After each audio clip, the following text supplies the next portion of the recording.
You know, I was inspired by a post that I saw from Bernie Sanders, and I want to take a quick state of the economy because of what I saw him put out there.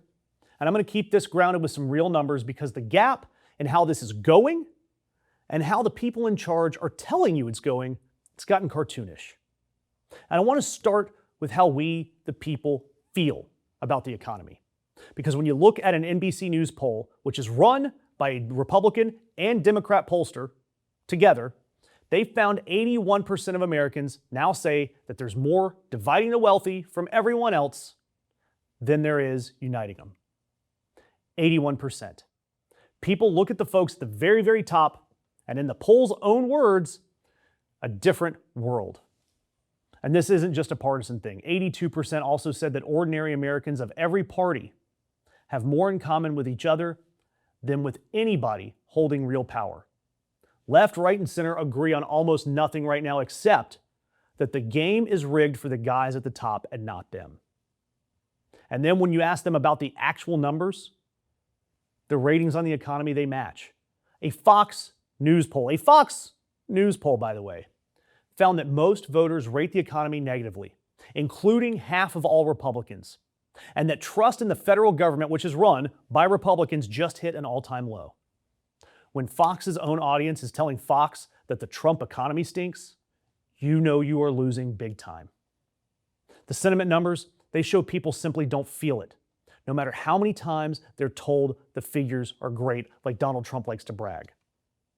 As one former top White House economist put it, never try to tell the American people that they're better off than they think they are. They live in the prices, and the prices, they haven't come down. And meanwhile, Trump's one big idea, the tariffs, the thing that got sold as the fix to everything, that would slam the trade deficit shut and bring the jobs roaring back, according to the Cato Institute, not exactly a nest of socialists, looked at the numbers after a full year of all this tariff nonsense and found that the goods trade deficit hasn't moved. You paid more for medicine, and the patient didn't even get better. And at the very top, the richest of the rich, their line, it goes vertical. Trump, he's roughly doubled his own net worth since he walked back into the White House off his coins and crypto and ballroom scams. And in that exact stretch where you've been told you need to tough it out over your groceries and gas. That's the divide that the 81% are looking at. It's not a vibe, it's not a feeling. It's there in the numbers. And the proposals to do something about it, finally, we have somebody trying to do something about it.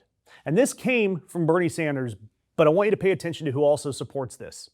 Bernie dropped actual legislation for an American AI wealth fund, a one-time 50% tax on the stocks of the biggest AI companies, the ones that are racing towards these trillion-dollar valuations on the back of everyone's data, our data, to build a fund that Bernie estimates at nearly $7 trillion. And it would pay ordinary Americans something like $1,000 a year, plus money going towards healthcare and housing. And before anybody out there starts screaming socialism, this is an idea that Trump himself and the CEO of OpenAI have both previously floated, giving the public a stake in the AI business.